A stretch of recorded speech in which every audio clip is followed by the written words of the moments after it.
Bom dia a todos, estamos iniciando mais uma escola bíblica dominical. Meu nome é Juarez Guimarães, é um prazer estar com vocês aqui nessa manhã, estudando um pouco da palavra do Senhor, né? Estamos agora na lição 5, que tem como título A Dessacralização da Vida no Ventre Materno. Estamos agora no livro A Igreja de Cristo e o Império do Mal, do pastor Douglas Batista. Como viver nesse mundo dominado pelo espírito da Babilônia é o subtítulo do nosso livro. E nós vamos hoje refletir um pouco, né, aprender um pouco da palavra do Senhor, do que diz respeito à dessacralização do ventre materno. Vamos entender, basicamente, o que a nossa cultura vem tentando fazer com relação ao aborto, com relação à eutanásia, com relação às tentativas de interrupção da vida, né, da sacralidade da vida. Nós vamos olhar aí para o nascimento do Cristo, para a concepção de Cristo, né? Vendo ali a essência da concepção do Senhor, da bênção que nos foi enviada, que é o nosso Messias, o nosso Salvador. Nós vamos falar um pouquinho sobre essa cultura de morte que a pós-modernidade vem trazendo à tona, cada vez mais atacando os valores cristãos. E nós vamos falar sobre como nos posicionar com relação a esse tema, né? A nossa verdade prática dessa lição, ela fala a seguinte frase, né? A concepção divina de Jesus Cristo sacraliza a vida no ventre materno e se opõe à cultura de morte infantil intrauterina do nosso presente século, né? Então ele endereça de maneira muito clara que o nascimento de Cristo, ele vai de encontro a essa cultura de morte, né? Principalmente a cultura do aborto, né? Da interrupção da vida ainda no ventre materno. Nós também temos no texto áureo Lucas capítulo 1, versículo 31, que diz: Eis que em teu ventre conceberás e darás à luz a um filho, e por-lhe-ás o nome Jesus. Isso foi o que o anjo Gabriel comunicou a Maria, e nós já já vamos ler Lucas capítulo 1, dos versos 26 ao 33 e depois do 39 ao 45, para entrarmos dentro do contexto de tudo que será trabalhado hoje na Escola Bíblica Dominical. Mas antes de qualquer coisa, vamos entregar esse momento ao Senhor e pedir que o Espírito Santo governe a nossa caminhada nessa aula. Pai querido e amado, eu te agradeço, Senhor, pela oportunidade de mais uma vez estar junto com os meus irmãos aqui, Pai, refletindo sobre a tua mensagem, entendendo um pouco mais da tua palavra e conhecendo os princípios, Senhor, por trás de todas as decisões que eu preciso tomar na minha vida, Senhor. Todas as vezes que me colocarem em uma bifurcação, para que eu tenha que escolher, Senhor, qual lado seguir, ou que pensamento materializar na minha vida, Pai, que eu possa voltar às Escrituras, Senhor. Que eu possa voltar à Tua palavra e à orientação do Teu Divino Espírito Santo, Pai. Para que eu tome decisões sábias e concretas, Senhor. Decisões pautadas na Tua palavra e orientadas pelo Teu Espírito Santo, Senhor. Nós vamos estudar agora, Pai, uma pauta super atual e relevante, Senhor, que é como nos posicionar dentro dessa cultura de morte, Senhor, essa cultura de relativização do ser humano, Senhor. Que nós possamos aqui, Pai, aprender, que eu diminua e que tu cresças, Senhor, que o teu Espírito Santo fale conosco nessa manhã e nos exorte conforme a tua palavra, Pai. Nós te agradecemos e te pedimos, fica conosco em todo o tempo. Amém, Senhor. Amém. Bem, vamos abrir as nossas Bíblias no livro de Lucas, no capítulo 1. Vamos ler agora do verso 26 ao 33, que diz o seguinte: E no sexto mês foi o anjo Gabriel enviado por Deus a uma cidade da Galiléia chamada Nazaré, a uma virgem desposada com um varão cujo nome era José, da casa de Davi, e o nome da virgem era Maria. E entrando o anjo onde ela estava, disse: Salve, agraciada, o Senhor é contigo. Bendita és tu entre as mulheres. E vendo ela, turbou-se muito com aquelas palavras e considerava que saudação seria essa. Disse-lhe então o anjo: Maria, não temas, pois achaste graça diante de Deus. E eis que em teu ventre conceberás e darás à luz a um filho, e por-lhe-ás o nome de Jesus. Esta será grande, este será grande e será chamado Filho do Altíssimo, e o Senhor Deus lhe dará o trono de Davi, seu pai, e reinará eternamente na casa de Jacó, e o seu reino não terá fim. Agora nós vamos para o versículo 39 e vamos ler do 39 ao 45, que diz assim: E naqueles dias, levantando-se Maria, foi apressada às montanhas, a uma cidade de Judá, e entrou na casa de Zacarias e saudou Isabel. E aconteceu que, ao ouvir Isabel a saudação de Maria, a criancinha saltou em seu ventre, e Isabel foi cheia do Espírito Santo. E exclamou com grande voz, e disse: Bendita é tu entre as mulheres, e é bendito o fruto do teu ventre. E onde me provenha isso a mim? Que venha visitar-me a mãe do meu Senhor. Pois eis que, ao chegar aos meus ouvidos a voz da tua saudação, a criança saltou de alegria em meu ventre. Bem-aventurado ao que creu, pois hão de cumprir-se as coisas da parte do Senhor que lhe foram ditas. Bem, aqui nós vemos uma passagem, né, onde o anjo primeiramente aparece para Maria, comunica e prepara o coração de Maria para tudo aquilo que viria de acontecer. Maria viria a gerar o Salvador. E lá na frente nós vamos entender um pouquinho que Maria ela sentiu dúvida, né, de como seria aquilo, de como seria essa concepção.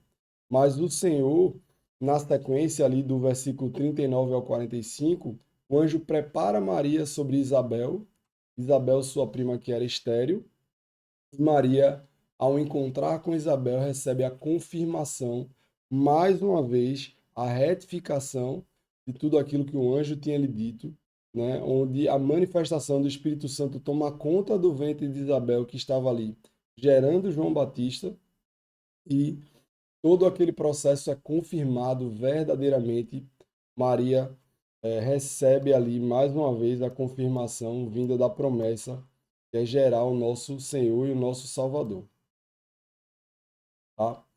Dentro dos nossos objetivos da lição de hoje, nós temos aqui três objetivos pautados. O primeiro é refletir sobre a divina concepção do nascimento de Jesus, demonstrando o milagre da vida e a capacidade de procriar. O segundo é identificar os traços da cultura de morte presente nos dias e as suas consequências. Né? Nos nossos dias, nós de fato estamos atestando aí uma cultura de morte, uma cultura de relativização do nascimento, da concepção, das etapas para desenvolvimento do ser humano em si.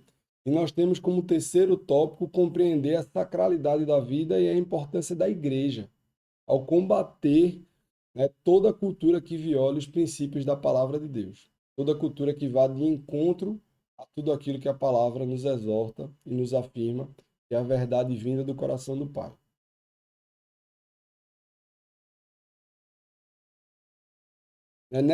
Nessa lição, nós veremos a cultura de morte estar cada vez mais naturalizada em pautas intelectuais.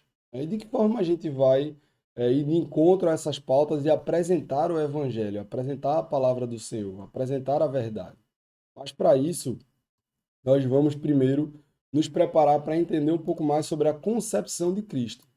E a concepção de Cristo ela começa nesse anúncio do nascimento de Jesus, né? Maria, lá na cidade de Nazaré, recebe o anjo. Nós vimos no texto toda a saudação, então o anjo prepara o coração de Maria, informando-a que ela achou graça diante dos olhos de Deus, né? Então Deus olhou para Maria de maneira especial.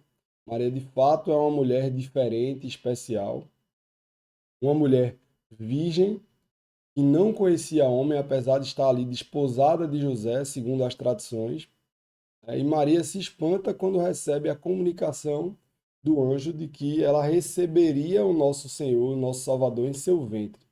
Que Maria, de fato, estaria ali grávida, recebendo o Senhor e Salvador dentro de seu ventre para que ele possa ser gerado, para que ela possa criá-lo dentro de toda a tradição, de todos os contextos, e que Jesus viria ali a ter o seu ministério bem estabelecido no tempo correto, no tempo da maturidade, né? Então nós vemos lá que o anjo revela a Maria em que seu ventre ela conceberá e dará à luz a um filho, e que ela deve pôr o nome de Jesus nesse filho, né? E por fim, Maria pergunta ali para o anjo com perplexidade como é que seria aquilo, uma vez que ela é virgem.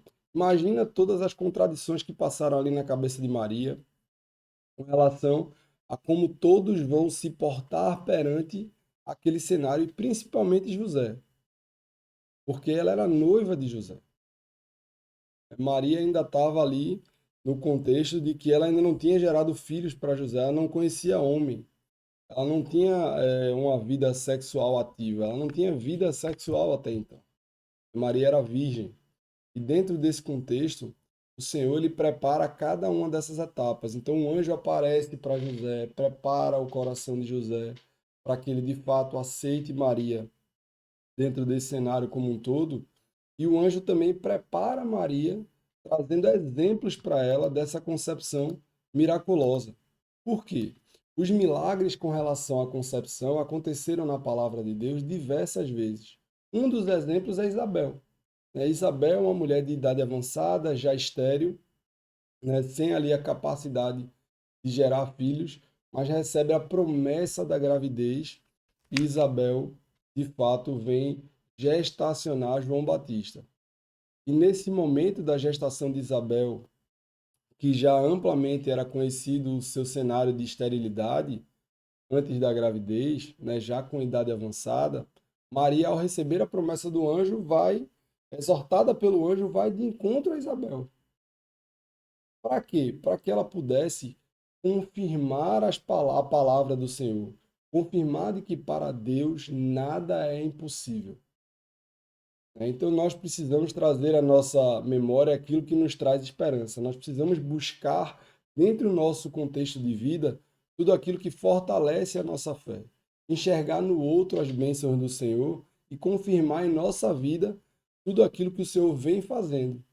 Então, todas as vezes que eu escuto um testemunho, todas as vezes que eu escuto um irmão compartilhar uma promessa que o Senhor fez, que está acontecendo na vida dele, que está no meio de um processo de execução da promessa, né? Quando nós vemos de fato as etapas se cumprindo, aquilo ali me traz esperança, porque me recorda todas as promessas que o Senhor tem para a minha vida. Então, Maria, ao encontrar Isabel, ela vai de encontro a essa confirmação exortada ali pelo anjo, né? E a Bíblia relata que, ao ouvir a saudação, né, ao ouvir que a sua mãe de fato estava encontrando Maria, mãe do nosso Senhor e Salvador, o ventre de Isabel ele foi em festa, né? Então, o feto ali gerado se pôs em festa, se pôs em alegria. Ele percebeu que estava diante da mãe e do ventre que estava gerando o nosso Salvador. Então veja que alegria é poder compartilhar as bênçãos do Senhor, entendendo que o nascimento é uma obra miraculosa de Deus, né? Que Deus de fato está dentro de todas as cruzações genéticas que precisam acontecer da união do gameta masculino com o feminino para que de fato se possa ser gerada uma nova criança, para que se possa ocorrer o nascimento. Particularmente, eu já tive a experiência, uma experiência relativamente recente, de nascimento. Eu tenho um filho Miguel de 5 meses. Como é bom poder acompanhar o desenvolvimento de Miguel, segundo a palavra do Senhor, entendendo que o Senhor conhece Miguel desde o momento da fecundação até o momento do parto, onde o Senhor se fez presente para dar ali o sopro de vida, né? Onde o Senhor verdadeiramente levantou aquela criança.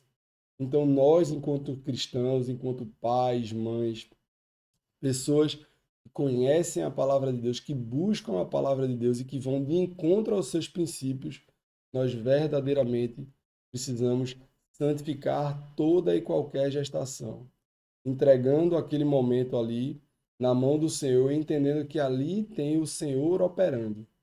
Ali o Senhor está verdadeiramente trabalhando na vida daquela criança, na vida daquela família. E a bênção do nascimento, né, ela é um dom que o Senhor nos traz, atrelado de fato à fertilidade, né? Então nós temos categorias de mulheres que são férteis e mulheres que, infelizmente, não têm ali a fertilidade em seu útero, por uma questão de saúde, por uma questão de herança genética, por um problema, muitas vezes, muitas vezes não, um problema fisiológico de fato. Mas entendendo que o Senhor, ele é capaz de curar, e o Senhor é capaz de restaurar a madre, nós olhamos para o caso de Isabel e olhamos para o caso de Maria e vemos a operação do Espírito Santo que vai e restitui, no caso de Isabel, a fertilidade. A de Maria é exortada ali na criação do Senhor, na preparação para o recebimento do Senhor pelo anjo, nós identificamos que o Senhor ele vai trabalhar na vida de Maria. Maria foi escolhida por Deus para gerar. O dom da fertilidade, ele é de fato uma bênção do Senhor. E nós não podemos pegar, dentro do nosso contexto atual, um dom que o Senhor concebeu à mulher, é uma gestação que o Senhor executou na vida daquela mulher e, de fato, interromper de alguma forma essa gestação, interromper de alguma forma todo o processo de desenvolvimento e de construção daquela nova vida. Então, Maria portava em seu ventre o Filho do Altíssimo e Maria tinha uma decisão difícil para compartilhar com José, que era informar a José que ela estava grávida. José ali, que até então não tinha ouvido do anjo nenhum tipo de declaração com relação àquela gravidez. Acho que José, verdadeiramente ouvindo aquele cenário ali, poderia, por exemplo, ter entregue Maria para que ela fosse apedrejada.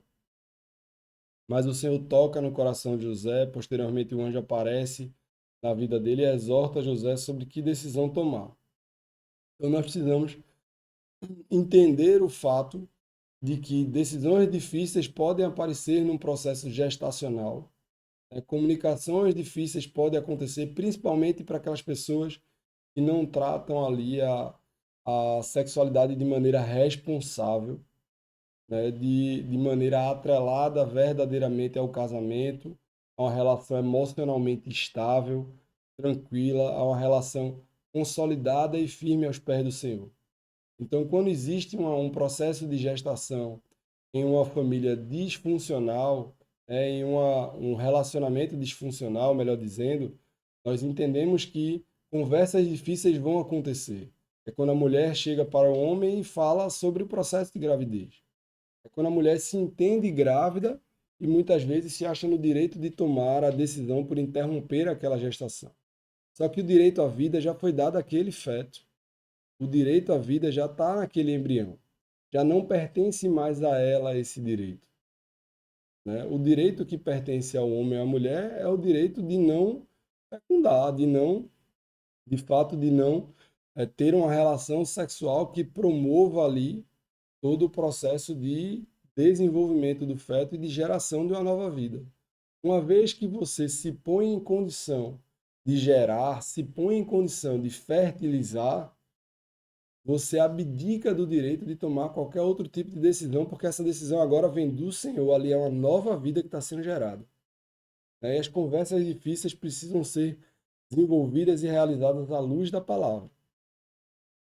É isso que nós entendemos, é isso que nós queremos dizer sempre que nós refletimos sobre nascimentos e entendemos as diversas fases que o desenvolvimento da vida humana acontece. Mas nós precisamos estar atentos. Por quê? Porque existe de fato um projeto ideológico de normalização do aborto, de normalização desse crime contra a vida, fazendo com que o slogan, do direito ao seu próprio corpo, meu corpo, minhas regras, ele seja utilizado em defesa das liberdades, com relação ao sexo, com relação à reprodução irresponsável, com relação à escolha ali sobre a vida e a morte perante a nossa sociedade. Então, nós vemos hoje um slogan muito pautado aí pela cultura, pelo movimento feminista em si, que fala muito sobre meu corpo, minhas regras. Mas e o corpo e as regras daquele feto que está ali sendo gerado? E aquele embrião que está no processo de desenvolvimento, ele não tem direito de escolha? E aquela vida que está sendo gerada, e nós acreditamos verdadeiramente que a vida sendo gerada ali no ventre materno, ela já é posta pelo Senhor. Aquele sopro de vida vem do Senhor. Nós não temos dúvida com relação a isso. Então, uma vez que nós entendemos esse processo, nós precisamos ir de encontro a essa cultura pós-moderna que, de fato, vai corromper ali os preceitos cristãos, vai, de alguma forma, atacar a palavra do Senhor e vai relativizar as relações humanas, suavizando o assassinato, suavizando o aborto, suavizando as escolhas, fazendo com que as escolhas sejam intelectualmente aceitas, tentando justificar o injustificável, né? Tentando, de fato, relativizar ou melhor, tornar liquefeita a base sólida da palavra do Senhor que nos exorta lá no sexto mandamento, dizendo: não matarás. Então nós fomos exortados pelo Senhor, nós recebemos uma missão clara, nós não devemos matar, né? E como uma mãe ali no processo gestacional opta por assassinar o seu filho, né? Como um pai tem coragem de indagar uma mãe sobre a continuidade de um processo gestacional? Como um pai tem coragem de chegar para uma mulher e pedir que ela interrompa aquela gravidez por qualquer circunstância, né? Pelas circunstâncias financeiras, sociais, econômicas, por uma fragilidade momentânea, você quer tomar uma decisão que é eterna. Nós precisamos verdadeiramente submeter a nossa vida ao Senhor e pedir ao Senhor orientação e sustento, porque o Senhor é quem nos sustenta. O Senhor é quem nos conduz. Então, quando nós entendemos esse processo, nós enxergamos que o que está acontecendo hoje com relação a essa cultura de morte, com relação a essa suavização de valores, é um ataque à vida. E nós precisamos nos posicionar com amor, acolher aquelas pessoas que por algum momento estão ali fragilizadas, que por algum momento estão ali suscetíveis a tomar decisões baseadas em influência, e uma influência do mal, uma influência pecaminosa, uma influência que muitas vezes não está atrelada aos princípios da palavra do Senhor. Então, nós precisamos exortar essas pessoas, acolhê-las em amor e levá-las pela palavra do Senhor ao verdadeiro entendimento. E pedir que o Espírito Santo a convença, que o Espírito Santo toque em seu coração, que o Senhor se revele para ela. Então, enquanto cristãos, nós temos que nos posicionar, mas nós temos que entrar em oração, entrar em comunhão com o Espírito Santo pedindo: Senhor, toca naquela vida, garante a vida daquele feto, toca no coração daquela mãe, toca no coração daquele futuro pai, faça com que eles entendam que a provisão vem do Senhor. Que o Senhor vai proteger, que o Senhor vai prover, que o Senhor vai fazer com que aquela gestação ocorra de maneira próspera, para que aquele filho venha trazer vida para aquela casa, para aquela família, para aquelas pessoas. Para que aquelas pessoas possam entender que ali é uma bênção do Senhor, é uma dádiva de Deus, né? Então, entender que esse projeto ideológico ele ataca os valores cristãos é de fato nos posicionar enquanto cristãos sendo exemplo. De que forma, Juarez, eu posso ser um exemplo? Eu posso ser um exemplo em amor, acolhendo aquela futura mãe, acolhendo aquele futuro núcleo familiar, aquele futuro pai, e fazendo com que eles entendam através da palavra do Senhor, né? Qual é a melhor decisão a ser tomada, de que forma nós devemos nos posicionar, de que forma nós devemos verdadeiramente conduzir a nossa tomada de decisão, não sendo egoístas, né? Não sendo irresponsáveis com relação àquele processo, trazendo para nós ali o pecado do assassinato. Nós precisamos exortá-los com amor, né? Sem o devido julgamento, sem o devido peso em cima daquelas vidas, mas fazendo com que elas se sintam verdadeiramente acolhidas, entendendo que o Senhor as ama, que o Senhor quer tê-las próximas, que o Senhor vai cuidar daquele feto, vai cuidar daquela gravidez, que o Senhor vai fazê-las prosperar, para que elas de fato possam dar o sustento, dar o alimento. Que é o Senhor que nos sustenta em todo o tempo. Então, a prática do aborto ela é uma prática que não só corrompe os valores cristãos, mas que traz juízo para aquelas pessoas, e nos coloca em posição de pecadores, mais uma vez escravos do pecado.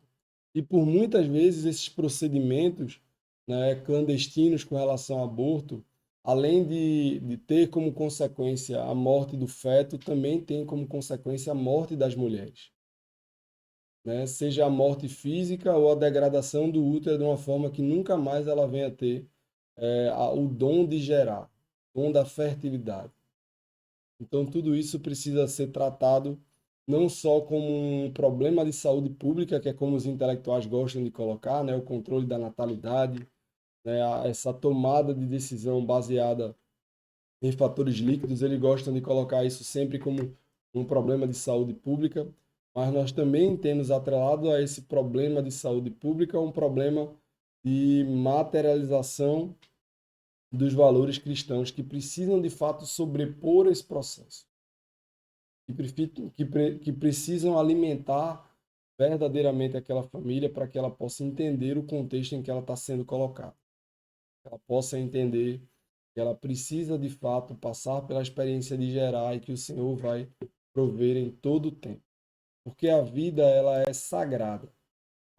A vida ela é inviolável. Lá em Gênesis, no capítulo 2, no verso 7, diz o seguinte: a vida humana é sagrada, pois ela é um ato criativo de Deus, o autor e a fonte originária do fôlego da vida.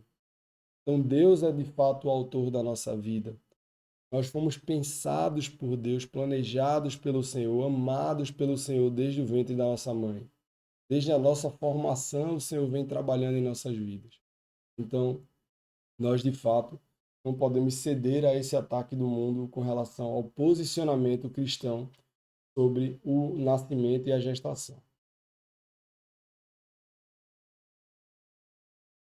Nessa perspectiva, o princípio da sacralidade, né, assegura a dignidade da pessoa humana e a inviabilidade, né, do direito à vida. O direito à vida ele é inviolável. Todos nós temos direito à vida. Nós não devemos fazer de forma alguma concessão sobre esse direito na vida, porque as escrituras elas são incisivas em afirmar que desde o início da concepção, né, o Senhor está naquele momento. Né? O profeta Jeremias afirma que a vida tem início lá na fecundação.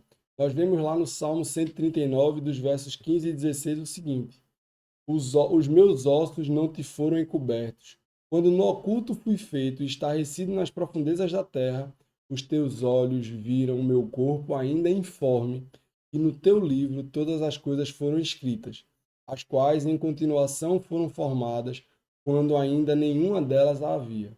Então o Senhor tem um plano desde essa concepção até o dia em que nós vamos estar em glória com Ele, que nós verdadeiramente vamos estar na presença do Senhor novamente e nos apresentar ali sobre tudo aquilo que nós fizemos durante a nossa vida. Então nós precisamos entender que a vida, ela de fato, ela se inicia ali naquele processo de fecundação. E uma vez fecundado, nós abdicamos da tomada de decisão com relação àquele procedimento e nós entregamos de fato tudo aquilo para o Senhor. É o Senhor que conduz em todo o tempo o desenrolar da vida e a materialização desse processo até o nascimento e o desenvolvimento dessa criança.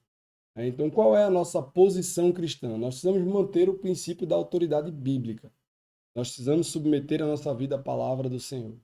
Nós precisamos nos posicionar perante a sociedade com pessoas com princípios claros com relação ao aborto, com relação à eutanásia, com relação à sexualidade tratada de maneira irresponsável e desenfreada, né? Sobre todo esse ataque ao corpo do homem, ao corpo da mulher, principalmente, né? E essa sexualizada exacerbada que traz como consequência gerações ou fecundações ali não esperadas ou de maneira alguma planejada e que consequentemente leva a pessoas que não conhecem a palavra, que não se portam perante a palavra do Senhor, a cometer assassinato, assassinar um feto ainda no útero de sua mãe. Então nós precisamos entender, nós temos que ir de encontro a isso. Nós precisamos nos posicionar. E nós precisamos revelar a essas pessoas a palavra do Senhor. Levá-las ao conhecimento, ao entendimento, sabendo que a verdade ela nos liberta. Sabendo que a verdade ela toma forma em nosso coração e nos conduz a um outro tipo de vida, a um outro tipo de posição perante a vida. A de fato nos posicionar como criações divinas, né? Como imagem e semelhança do nosso Senhor. E essa foi a nossa lição da nossa escola bíblica dominical, entendendo os valores cristãos com relação ao nascimento, compreendendo um pouco mais sobre a geração do nosso Senhor Jesus Cristo, sobre a formação de João Batista no ventre de Isabel, entendendo que o Senhor, ele nos chama para nos posicionar de maneira muito clara, de maneira muito íntegra, garantindo que o amor do Senhor seja propagado, mas que as pessoas entendam o juízo por trás do assassinato, entendam que o salário do pecado é a morte, entendam que elas precisam de fato se posicionar e ter uma vida íntegra perante a palavra do Senhor. E na nossa próxima aula, na nossa próxima lição, nós vamos falar sobre a desconstrução da masculinidade bíblica, que está totalmente correlacionado a esta descaracterização da vida através do aborto. Nós precisamos entender que o posicionamento dos pais dos homens, fazem todo sentido a proteção da vida, a proteção da mulher, a proteção da família, dos valores, do caráter, da integridade. Nós homens precisamos nos posicionar, né? Nós não podemos nos omitir como Adão lá no Éden, na hora de comer o fruto proibido e de pecar e nos afastar do Senhor. Nós precisamos, de fato, nos posicionar com a ordem clara que o Senhor nos deu, né? Para que nós possamos conduzir ali a nossa família perante a palavra do Senhor, para que nós possamos exortar as nossas esposas, os nossos filhos e que em família nós continuemos de maneira sólida nos princípios da palavra de Deus, até que nós venhamos a encontrar o Senhor na glória, né, e obter ali o fim que tanto esperamos, é ao encontrar o Pai, ser reconhecido pelo Senhor como alguém que de fato viveu nos princípios do Senhor, alguém que de fato conseguiu ali através da sua vida tocar o coração de outras pessoas e levar essas pessoas para a palavra do Senhor, para uma vida mais íntegra, uma vida que faça cada dia mais sentido. Então, vamos estudar um pouco sobre a masculinidade bíblica no nosso próximo domingo. Foi um prazer estar com vocês nessa manhã. Estou grato a Deus pela oportunidade de estarmos juntos. Em breve nós teremos o nosso culto dominical, agora às 10 da manhã. Na sequência nós teremos o culto às 5 da tarde. E nós estaremos mais uma vez juntos. Agradeço a Deus mais uma vez essa oportunidade. Em paz. Amém. Até logo.